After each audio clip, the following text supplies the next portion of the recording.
ভোর রাত্রে যখন সাহরি খাইতে উঠবেন, সাহরি খাওয়ার পর ফজরের আজানের আগে আপনি 10 মিনিট 5 মিনিট একটু আল্লাহর কাছে কেবলামুখী হয়ে হাত তুলে রুমের লাইটটা বন্ধ করে একটু আল্লাহর সাথে কথা বলবেন। মানুষের সাথে বহুত কথা বলছেন, আল্লাহর সাথে একটু কথা বলে দেখেন।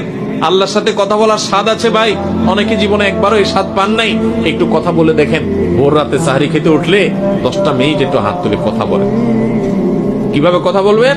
কথা বলবেন এইভাবে, ও আল্লাহ, কত গুনাহ আমি করেছি, কত পাপাচার আমি করেছি, মরতে আমার হবে, তোমার কাছে যাওয়া আমার লাগবে আল্লাহ।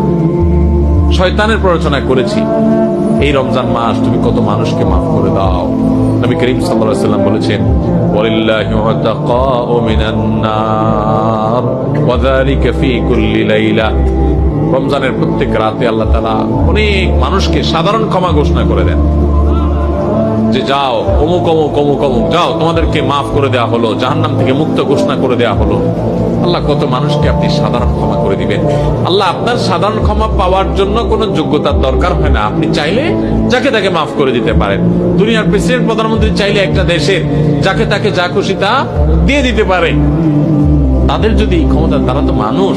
আল্লাহ আপনি তো মহান সৃষ্টিকর্তা, আপনি তো চাইলে আমার সব অপরাধগুলো মাফ করে আমাকে ফেরেশতা বানায় ফেলতে পারেন, পারেন না আল্লাহ?